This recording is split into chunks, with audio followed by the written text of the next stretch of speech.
Hi, welcome back to my AI YouTube channel. I hope आप लोग first class होंगे, मस्त होंगे। आज हमारा डे थर्ड है। प्रोजेक्ट हमारा टरबाइन जनरेशन का जो कि हम यहाँ पे क्या कर रहे हैं कि एनर्जी जनरेट कर देखते हैं कि हमारे प्रोजेक्ट पे क्या प्रॉब्लम है इस डेटा सेट में। तो डेटा सेट से हम फाइंड करेंगे हमारे इस प्रोजेक्ट में कहाँ पे प्रॉब्लम है। हमने पिछले वीडियो में हमने डेटा को ईडीए भी किए थे, डेटा के साथ हमने विजुअलाइजेशन भी किया था। और आज हम डेटा के साथ करने जा रहे हैं, डेटा को हम ट्रेन, टेस्ट, स्प्लिट और मॉडल का इस्तेमाल करेंगे। और यहाँ पे हमने एक बार हम चलते हैं अपनी पूरे प्रोजेक्ट को एक बार रिकैप कर लेते हैं शुरू से, जो भी अब तक हमने किया है।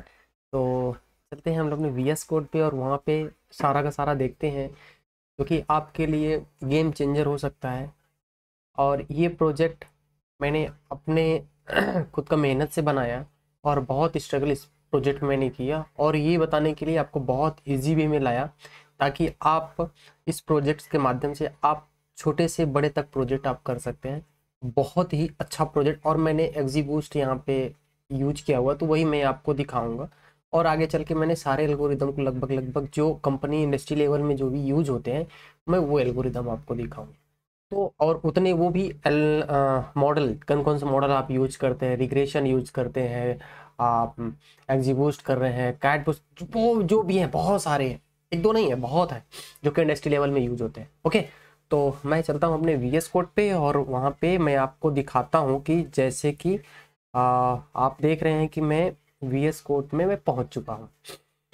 अब यहाँ पे सवाल ये है कि जो भी मैंने वर्क किया है ए टू जेड, तो उस पे क्या अब तक का क्या मेरा रिस्पॉन्स रहा, मैं एक बार उसको सब मैं क्लियर कर देता हूँ आउटपुट को। आप देख सकते हैं यहाँ पे सारा मेरा आउटपुट क्लियर हो गया है। ओके, तो यहाँ पे एक ना बहुत इंपॉर्टेंट ये मिलता है कि आप इसको रन ऑल कर देंगे तो सारा सेल ऑल रन हो जाएगा एक स्टेप बाय स्टेप। अब यहाँ पे रीस्टार्ट करेंगे तो आपका कर्नल जो है वो रीस्टार्ट हो जाएगा। मार्क डाउन आप जानते ही हैं, मार्क करने के लिए, और यहाँ पे कोड के लिए एक सेल नया सेल बनाने के लिए। और ये जुपिटर वेरिएबल्स है, आउटपुट, इन सब चीज़ों के बारे में तो मैं आपके चल के बताऊंगा। तो मैं यहाँ पे रन ऑल कर देता हूँ, तो देखते हैं कि एक 1 बाई 1 करके मेरा सारा का सारा जो भी मैंने यहाँ पे लाइब्रेरी से इम्पोर्ट किया वो लाइब्रेरी सारी की सारी आ गई हैं। मैंने यहाँ पे डेटा को भी रीड किया, डेटा को हेड भी हुआ, आप देख सकते हैं यहाँ पे ड्रॉप भी हुआ, जो डुप्लीकेट वैल्यू हेड भी है यहाँ पे आप देख सकते हैं हेड भी। मैं थोड़ा सा और जूम इन कर लेता हूँ ताकि और आपको लगे कि हाँ सही है। फिर उसके बाद मैंने डेटा को शेप यहाँ पे चेंज हुआ, फिर यूनिक नंबर जो भी है, नंबर ऑफ यूनिक, वो देखे कि हमारे इस पूरे फीचर्स में कौन कौन से नंबर है, तो ये भी देखा गया हो ना। तो ये सारी चीज़ें आप देख रहे हैं। डेटा को डिस्क्राइब भी कर रहे हैं, हम यहाँ पे देख रहे हैं कि हमारे डेटा में कितने काउंट है, मीन क्या है, standard deviation STD standard deviation क्या है, मिनिमम क्या है, 25% क्या है, 50% क्या है, 75%। मैं पिछली वीडियो में ऑलरेडी मैंने बता चुका ऑलरेडी, और इसको अगर मैं स्टैटिक जब पढ़ाऊंगा तब वहाँ पे डिक्लेयर करूँगा और आपको मैं बिल्कुल रियल लाइफ की चीज़ें दिखाऊंगा, बताऊंगा कि क्या चीज़ आप कैसे करेंगे, कैसे कैलकुलेशन होती है, क्या इसका फंडा है, क्या फार्मूला है, वो सारी चीज़ें हम आगे चल के काम करेंगे। और जैसे कि आप देख रहे हैं डेटा को हमने एक्टिव पावर के साथ यहाँ पे हमने एक लगा दिया। यहाँ पे क्या लगाया, अब आप बताइए यहाँ पे कौन है, हमने यहाँ पे क्या लगाया हुआ है। हमने पहले पाइथन में हमने ऑलरेडी पढ़ाए हुए हैं, तो चूंकि मैं भी इसका नाम तो नहीं लूँगा कि क्या है। अगर आपको दिक्कत होती है आप पूछिए, मैं आपको तो बता दूंगा। हीजनल हम देखते हैं कि हमारे पास कितना हीजनल है, जो कि देखते हैं कितना हमारे यहाँ पे मिसिंग वैल्यू है, तो वो टोटल ऑफ नंबर हमें रिकॉर्ड से बता देता है। फिर हमने क्या किया, हमने एक फॉर लूप का फॉर लूप यहाँ पे लगाया हमने, जो कि डेटा के विजुअलाइजेशन चेक करने के लिए। तो ऑलरेडी हमारे पास डेटा एक पूरा मंथ के साथ हमें पूरे ईयर वाइज हमें यहाँ पे मिल रहा है। फिर मैंने कहा यार ईयर वाइज से कुछ होता नहीं है, मैं एक डेटा वाइज करके मतलब मंथ वाइज से देखना चाहता हूँ। तो मैंने यहाँ पे मैंने फॉर लूप लगाया, फिगर लगाया 1030। आप इसको चेंज कर सकते हो, आप अपने स्क्रीन के अकॉर्डिंग, आपकी क्या स्क्रीन है उसके हिसाब से लगा सकते हैं। और यहाँ पे डेटा वो मैं रीसैम्पलिंग किया जो कि मीन के साथ करा, प्लॉट लगाया, लीजेंड लगाया, आई में जो फॉर लूप है वो लीजेंड लगा दो, सारा का सारा जो डेटा वाई डेट वाई हर एक फीचर्स के साथ एक अलग अलग करके हमें रिकॉर्ड मिल रहा है, कब कौन से मंथ में अप हो रहा है, कौन से मंथ में डाउन हो रहा है। तो ये सारा चीज़ें रिकॉर्ड है, उनके बीच में क्या रिलेशन है, ये सारी चीज़ें हमें यहाँ पे मिल रही हैं। तो जैसे कि आप देख रहे हैं, मैं थोड़ा सा इसको, मेरे को बहुत ज़्यादा ये आउट हो गया, तो मैं यहाँ पे देख, ओके। तो ये सारी चीज़ें मैंने यहाँ तक किया, तो मैं ऑलरेडी इसको पूरा समझ गया। अगर जहाँ पे डाउट होती है तो मैं आपको बताऊँगा। और यहाँ पे आप देख सकते हैं कि जैसे कि मैंने यहाँ पे हीट मैप मैंने यहाँ पे यूज़ किया, हीट मैप में चेक किया कि किसके साथ कौन सा रिलेशन है, तो वो सारी चीज़ें यहाँ पे रिलेशन भी मैंने देखा और रिलेशन को आगे बढ़ा। और इसमें आप जो भी डाउट हो मेरे से पूछिएगा, मैं आप कमेंट करिए, मैं आपको बताऊँगा। ओके, तो उसके बाद फिर मैंने डेटा को कोरिलेशन के साथ अनस्टैक किया कि इसका शॉर्ट वैल्यू क्या कर दो, और एक्सटेंडिंग ऑर्डर डिसेंडिंग ऑर्डर करके मुझे एक पर्टिकुलर एक वैल्यू बता दो, ताकि मुझे एक मेरे डेटा के लेवल डेटा के बीच तक मैं पहुंच जाऊं। ओके, तो यहाँ पे मैंने डेटा को देखा, 1 तक गया, फिर उसके बाद ये आप देख सकते हैं, है ना।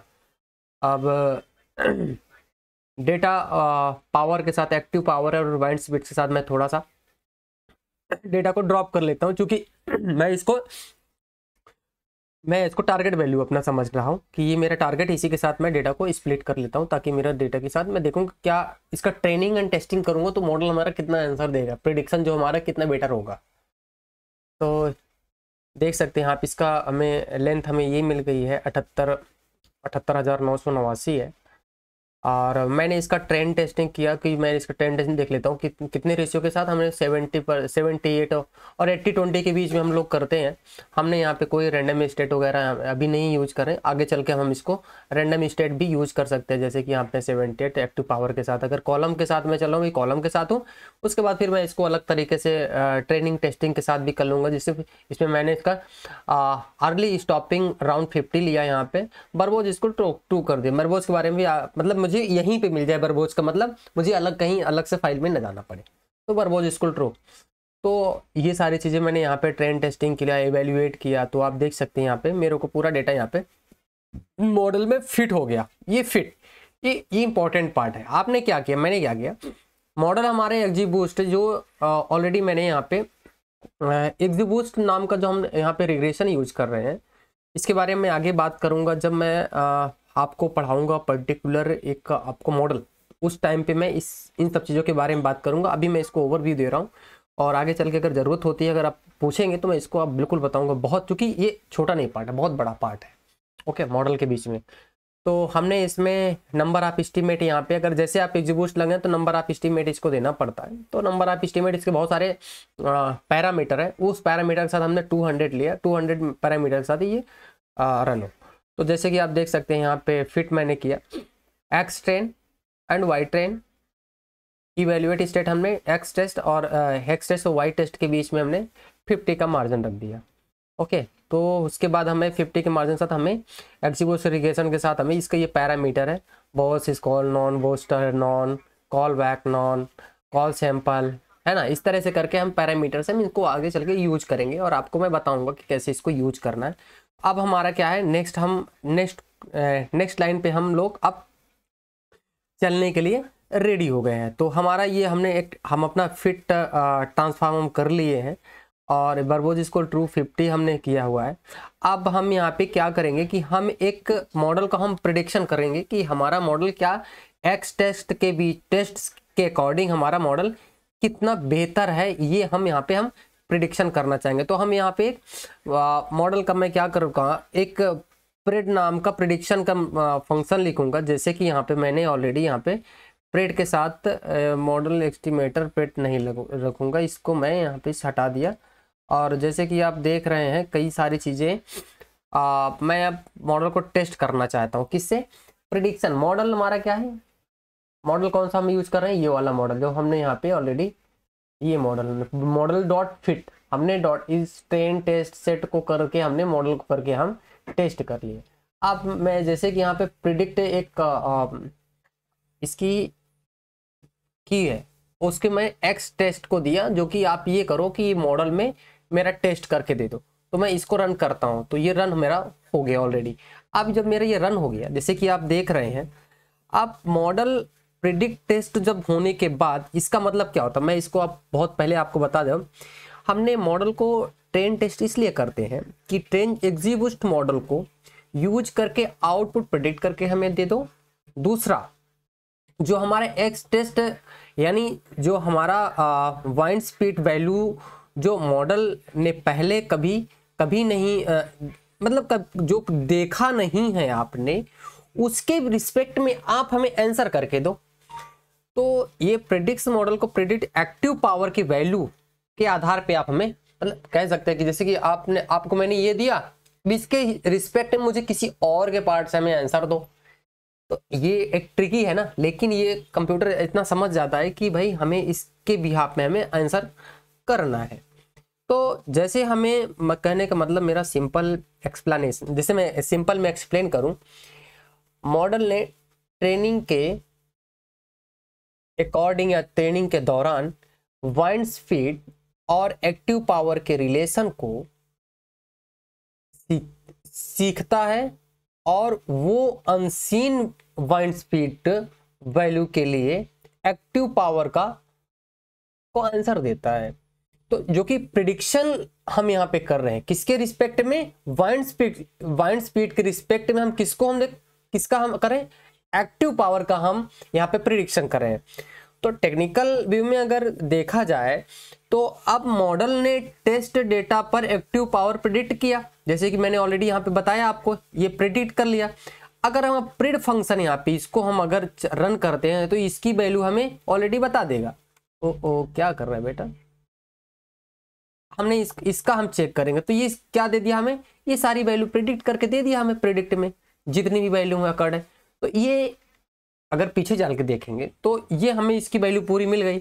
अब हम क्या चाहते हैं, मैं चाहता हूं कि हमें एक मॉडल प्रिडिक्ट करके दे दिया, तो अब मैं एक डेटा फ्रेम में इसको कन्वर्ट करना चाहूंगा। जो एक्चुअल वैल्यू है, एक्चुअल जो वैल्यू है वाइड टेस्ट की और प्रिडिक्शन की वैल्यू जो मैंने प्रिडिक्ट की जो वैल्यू है, इसको मैं एक डेटा फ्रेम में कन्वर्ट कर लेता हूं। जैसे कि मैंने ये वाली जो वैल्यू किया है, इन सबको मैं एक डेटा फ्रेम में मैं लेना चाहता हूं। तो डेटा फ्रेम लेने के लिए क्या करूंगा, मैं एक पीडी डॉट क्या करूंगा यहाँ पे, पीडी डॉट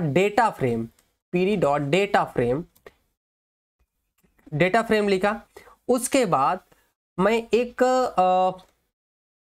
लगाता हूं यहाँ पे लिस्ट के अंदर मुझे बहुत सारी चीजें देनी है। तो लिस्ट के अंदर डेटा हमारा क्या है, पूरा जो पिछला वाला जो डेटा है, डेटा इज इक्वल, अब यहाँ पे हम क्या करेंगे, एक हम लगा देते हैं यहाँ पे, हम डिक्शनरी यूज कर लेते हैं। इसके अंदर डिक्ट यूज करेंगे तो हम करली ब्रेसेस के अंदर एक करली ब्रेसेस लगाएंगे, जो कि करली एक्चुअल। अब मैं यहाँ पे मैंने कुछ किया हुआ ऑलरेडी, तो मैं ये डेटा को उठा के मेरे पास ऑलरेडी है, मैं इसको यहाँ से उठा के और यहाँ पे मैं पुट कर देता हूँ। ओके, तो ये मेरे पास एक डेटा। अब मैं क्या करना चाहता हूँ कि इसको ना एक वेरिएबल में स्टोर कर देता हूँ। अब उस वेरिएबल का मैं स्टोर करता हूँ तो उसका मैं स्टोर करूँगा तो किस नाम से स्टोर कर दूँ, पर्टिकुलर मैंने फाइनल डीएफ के नाम से मैं इसको बना लेता हूँ, फाइनल डीएफ के नाम से। तो मेरा फाइनल डीएफ मेरा बन गया। अब मैं इसको रन करता हूँ तो ये मेरा रन हो गया। अब जब मेरा ये रन हो गया तो अब मैं इसको थोड़ा सा एक्सप्लेन कर दूं A to Z करके, ताकि समझ में आ जाए कि हम यहाँ पे कर क्या रहे हैं। कहने का मतलब मेरा ये डेटा फ्रेम जो डेटा फ्रेम हमने बनाया है, एक्चुअल वैल्यूज है, जो हमारे एक्चुअल वैल्यू वाइड टेस्ट और प्रिडिक्शन हमने प्रिड के साथ जो किया है, तो ये लाइन एक नया डेटा फ्रेम, पहले तो हमारे डेटा फाइनल के नाम से हमारा नया डेटा फ्रेम बना।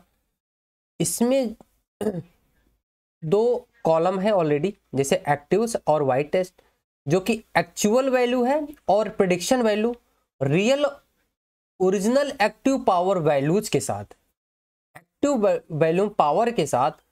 दूसरा प्रिडिक्शन मॉडल के प्रिडिक्टेड वैल्यू के साथ, कहने का मतलब एक ओरिजिनल वैल्यू है किसके साथ, एक्टिव पावर के साथ, दूसरा है प्रिडिक्ट मतलब कह सकते हो प्रिडिक्ट वैल्यू के, एक प्रिडिक्ट वैल्यू के साथ एक ओरिजिनल वैल्यू के साथ।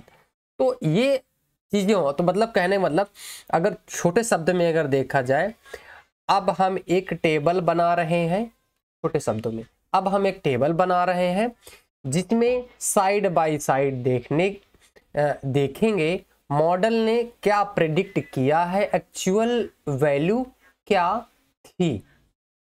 जैसे कि हमने एक्चुअल प्रेडिक्ट वैल्यू अगर हम देखते हैं यहाँ पे, तो अब इसको हम एक बार अगर फाइनल जो वैल्यू है हमारी, ये वाली फाइनल वैल्यू, तो हम इसको रन कर लेते हैं, क्या है df_final। तो हम इसको करके हम इसको रन करते हैं, तो हमारी ये एक्चुअली प्रेडिक्ट वैल्यू ये आ गई, एक्चुअल वैल्यू। जैसे मैंने बता रहा था पीछे कि प्रेडिक्ट वैल्यू और प्रेडिक्शन और एक्चुअल वैल्यू में क्या अंतर है, उसी का मैंने यहाँ पे डेट एंड टाइम की तो चीजें हमें आगे चल के भी वर्क करना पड़ेगा इस पे।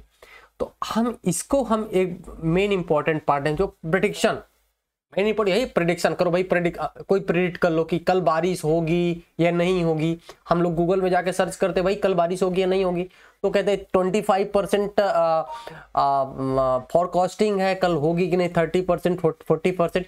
तो ये एक अज्यूम कर रहे हैं, तो हम लोग यहाँ पे अज्यूम कर रहे हैं कि भाई क्या प्रोबेबिलिटी है। तो चीजें यहाँ पे ये समझने की बहुत इंपॉर्टेंट पार्ट है।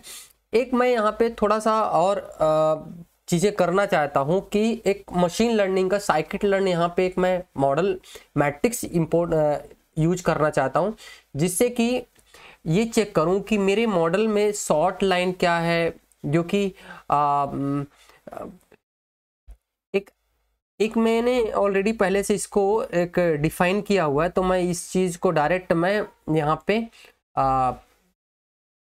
करता हूँ, जैसे कि मैंने पीछे किया था। मैंने एक पिछले वाले कोडिंग में जब मैंने इसको ट्रायल टेस्टिंग कर रहा था, यहाँ पे मैंने बहुत सारा इसको टाइम दिया।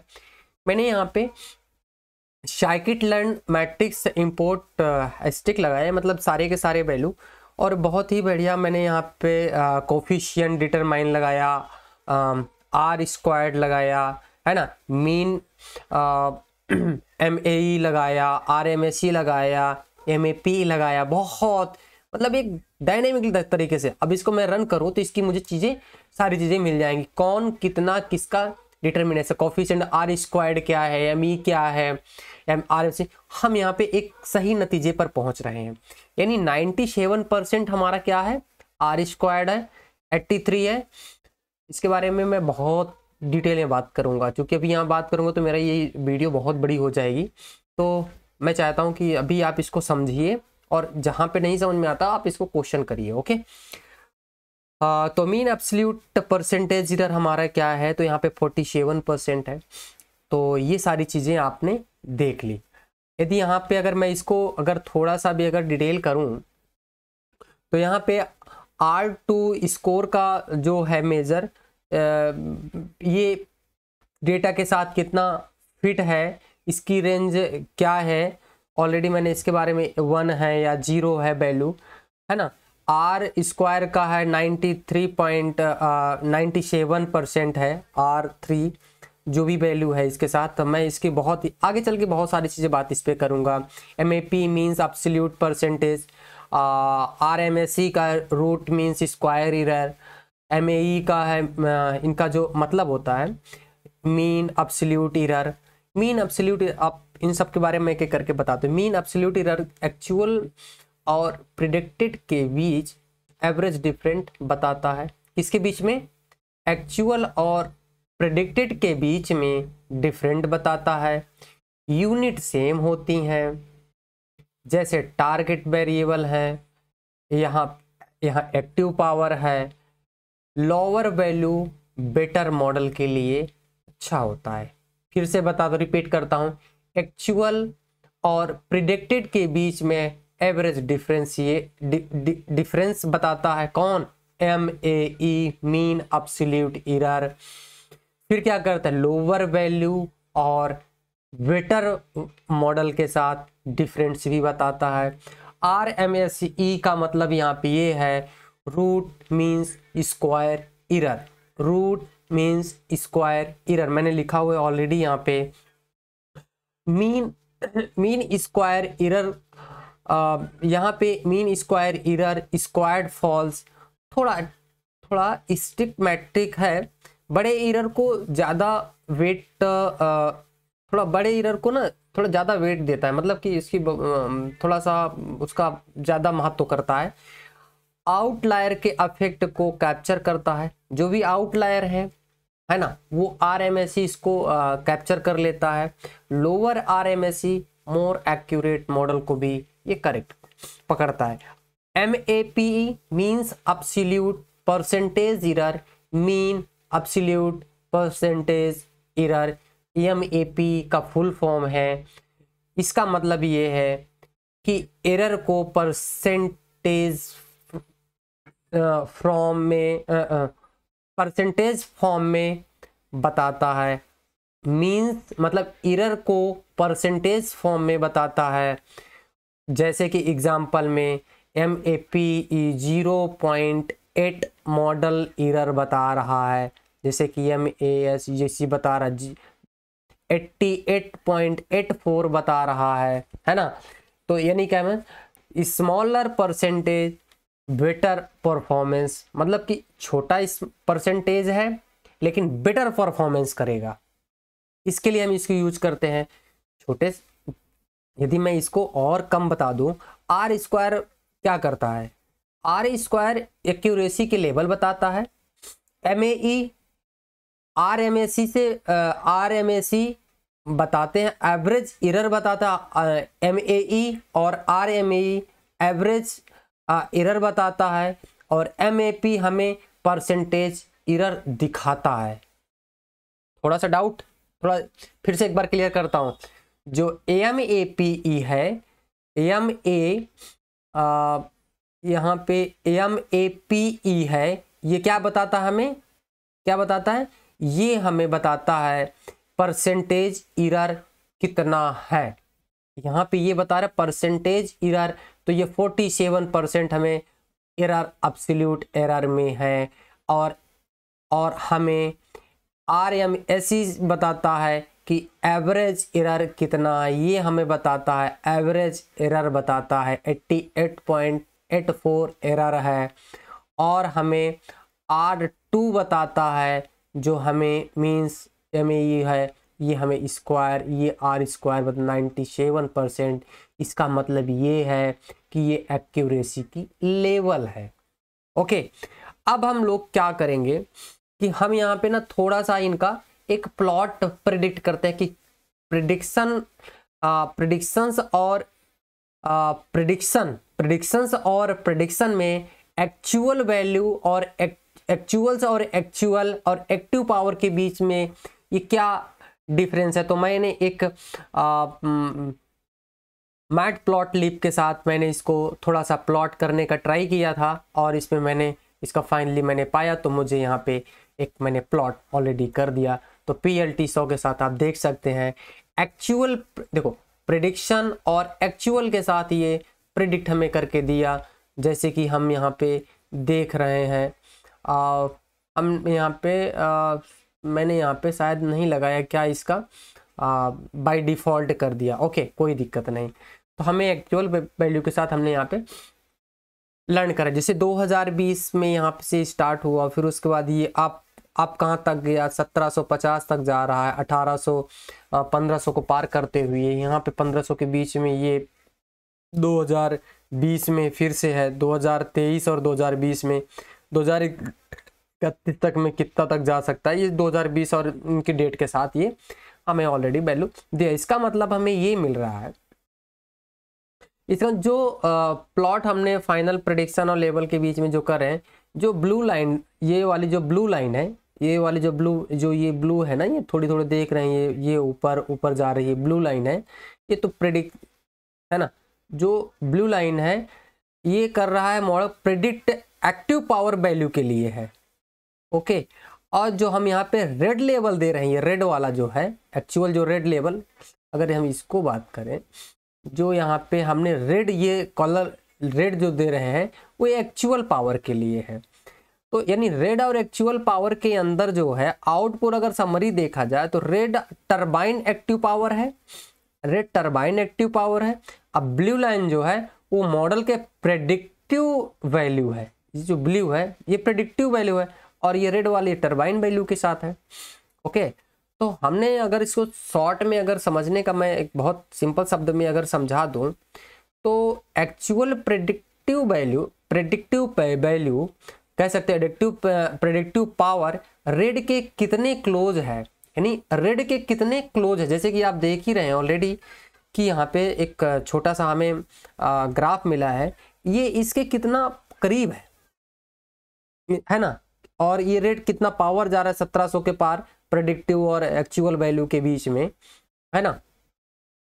बहुत ग्राफ को समझना ना थोड़ा सा ये ट्रिकी हो सकता है, समझने में थोड़ा सा ट्राई करिए, जितना हो सके जितनी बार हो सके उतनी बार ग्राफ देखिए कि ग्राफ के बीच में कितना रिलेशन है, कितना अप है, कितना डाउन है, तो आप इसको और अच्छी तरह समझ। अगर मैं समझ जाऊंगा आपको समझने में दिक्कत हो रही तो फिर मज़ा नहीं आएगा ना।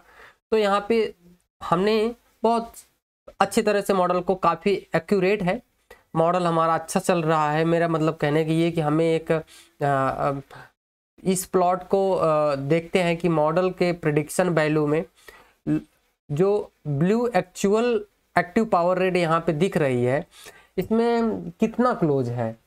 इसका क्लोज है अगर दोनों लाइन की जो दूसरे के पास चलती है, मतलब एक दूसरे के बीच जो पैरेलल चल रही है, मॉडल को प्रिडिक्शन और एक्यूरेट है, मतलब कि लगभग थोड़ा सा मैक्सिमाइज चलते हैं। एक और मैंने यहाँ पे साइज के साथ, मेरा जो साइज है कॉन्फ़िगर साइज है, मैंने वहाँ पे चेक किया इसके मीन और मीडियन के साथ, मीन के साथ और रिसैम्पलिंग यहाँ पे किया जो 78 और 78% के साथ। तो मैं उसके साथ ट्राई करता हूँ कि मेरा मॉडल यहाँ पे कितना बेहतर जाएगा।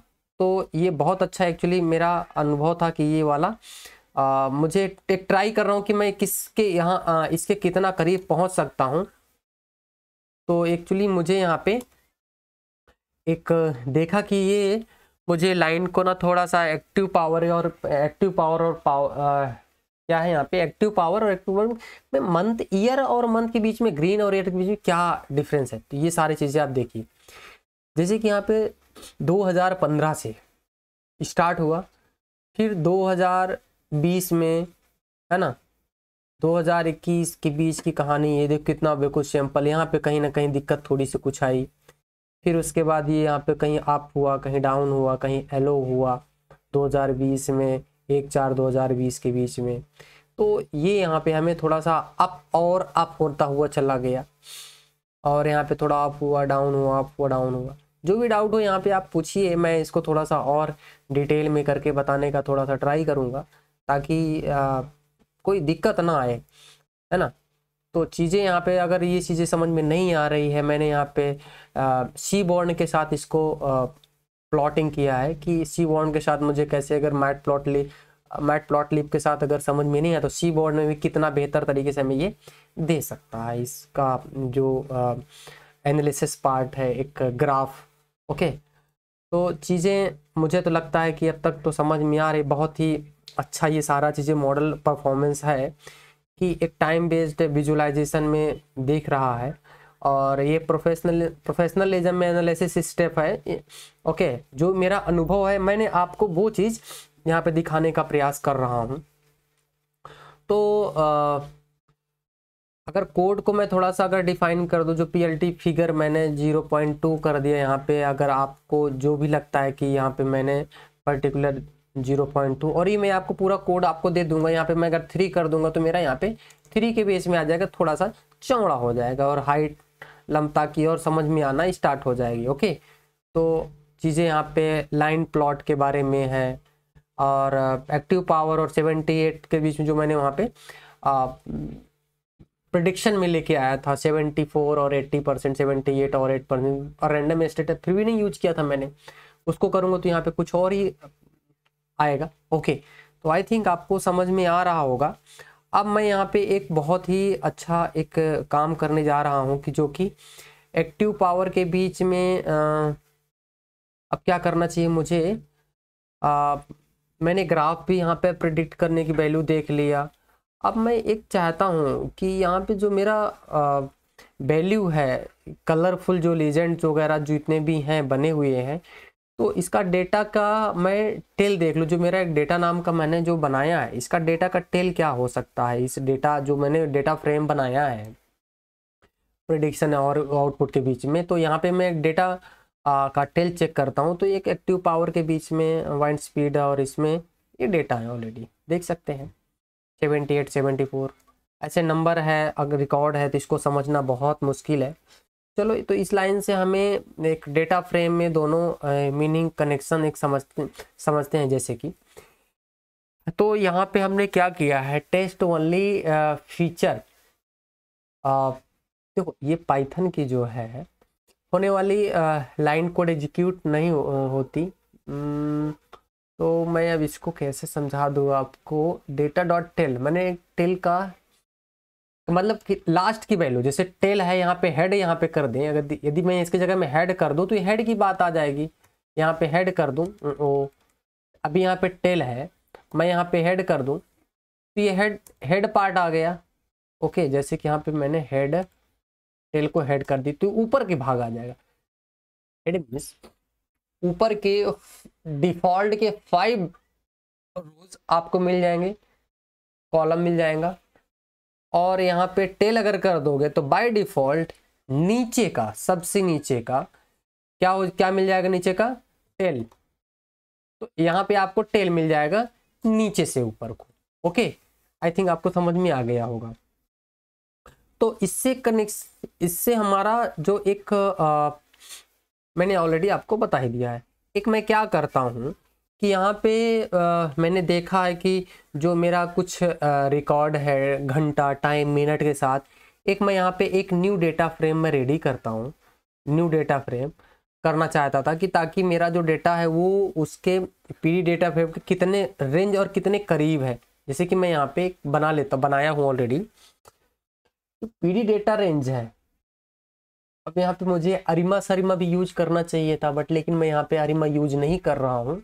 क्यों? क्योंकि अरिमा एक बहुत आपको थोड़ा सा और ऊपर चला जाएगा, क्योंकि डेट एंड टाइम के साथ है ना, पूरा डेटा रिकॉर्ड है। जैसे टरबाइन है, टरबाइन कल क्या हुआ, आज क्या हुआ, घंटे क्या हुआ, मिनट क्या हुआ, मिनट और घंटे सेकेंड के साथ ही चल रहा है। तो मैंने इसको एक डेटा फ्रेम में इसको स्टोर कर दिया, जैसे कि आप देख रहे हैं। अब इसके बाद में इसको क्या करना चाहिए, डेटा का रेंज क्या होगा ये मुझे भी देखना होगा कि डेटा का हमारा रेंज क्या है।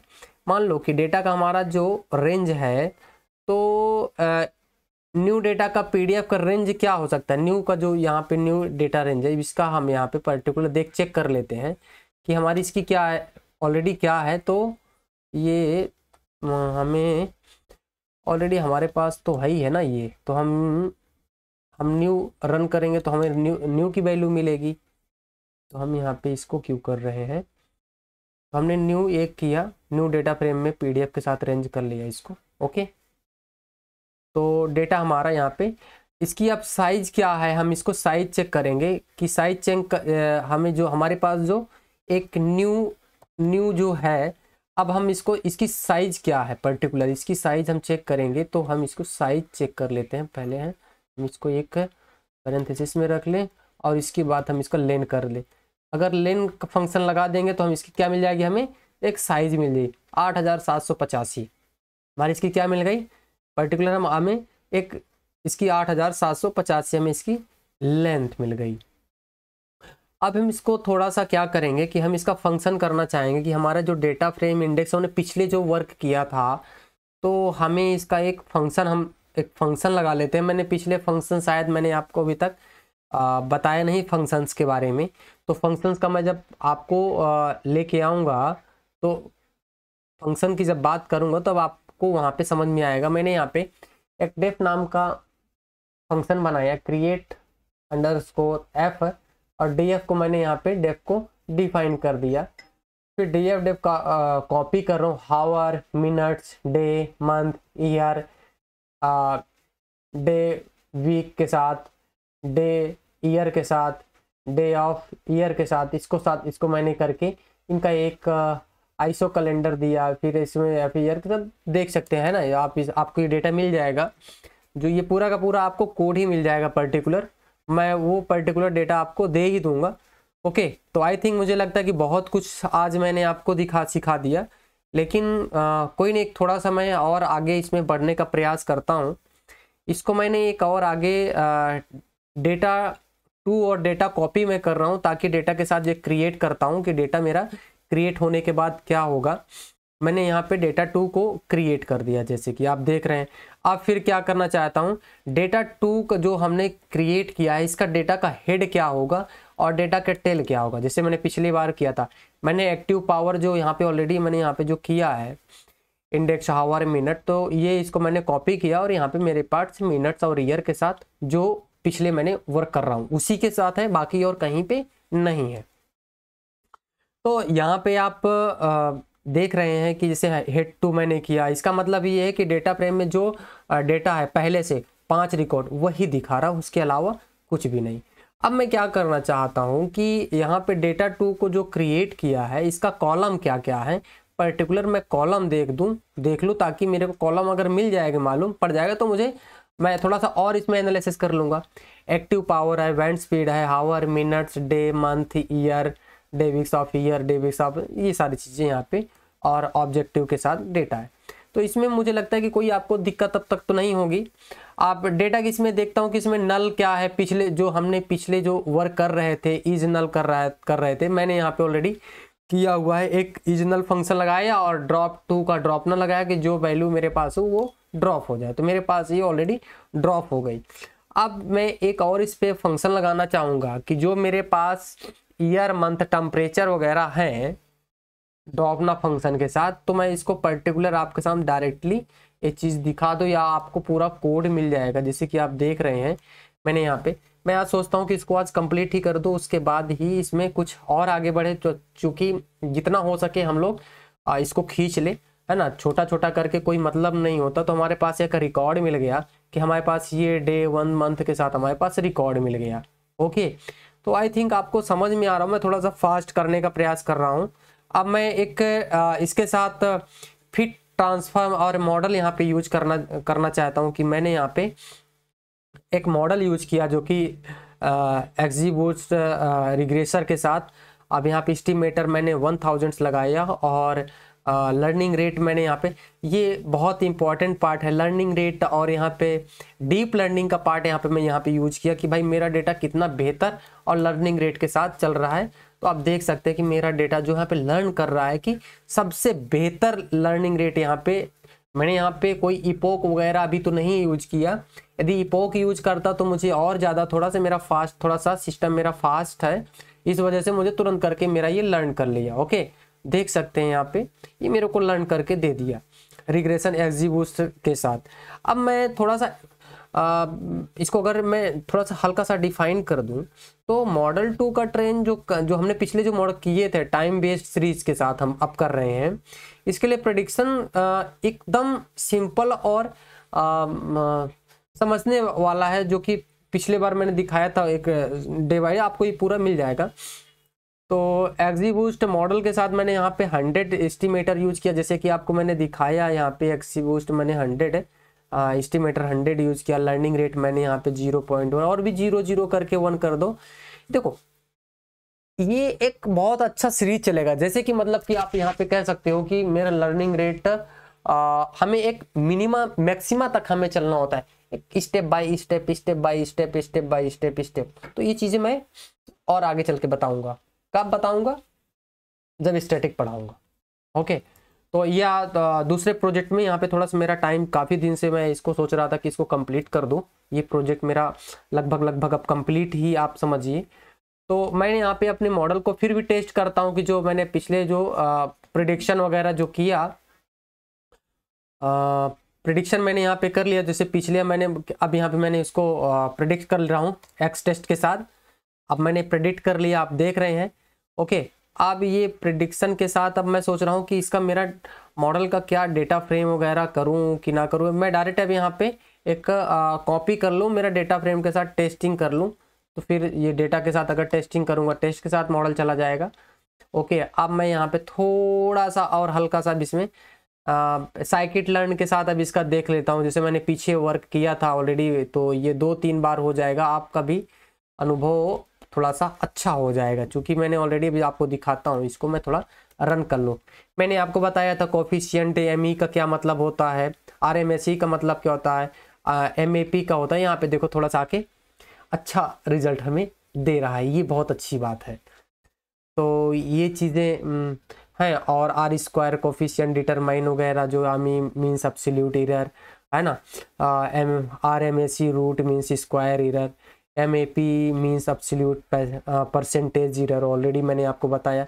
अब थोड़ा मैं इसको प्लॉट भी कर लेता हूँ, जैसे मैंने पिछले वाले वीडियो में लगभग अभी ऊपर मैंने यहाँ पे किया था, प्लॉटिंग किया था, यहाँ पे मैंने प्लॉट भी किया था, आई थिंक कहाँ गया, ये वाला प्लॉट मैंने किया था जो कि आरएमएसई के साथ बीच में।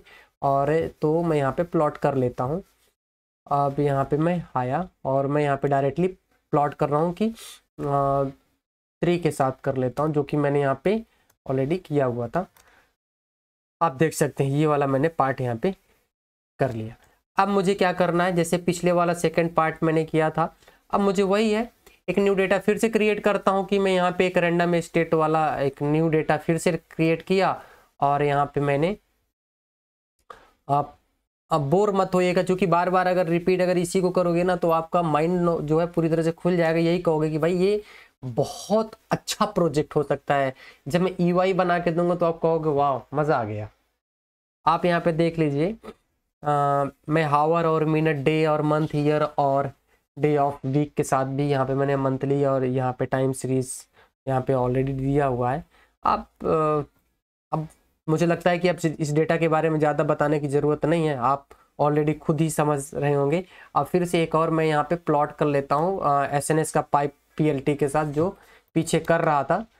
अब यहाँ पे मेरा ये ऑलरेडी चल गया, देखो यहाँ पे सबसे बेहतर हमें मिलना स्टार्ट हो गया है ना। तो समझ में आया कि लगभग अब हमारा पार्ट हो ही गया है। अब हम एक बार मॉडल को सेव कर लेते हैं। अगर हम मॉडल को सेव कर लेंगे तो हमारा मॉडल, एक बार हम पिकल डॉट मॉडल के साथ सेव कर ले कि हमारा मॉडल कितना बेहतर हो गया।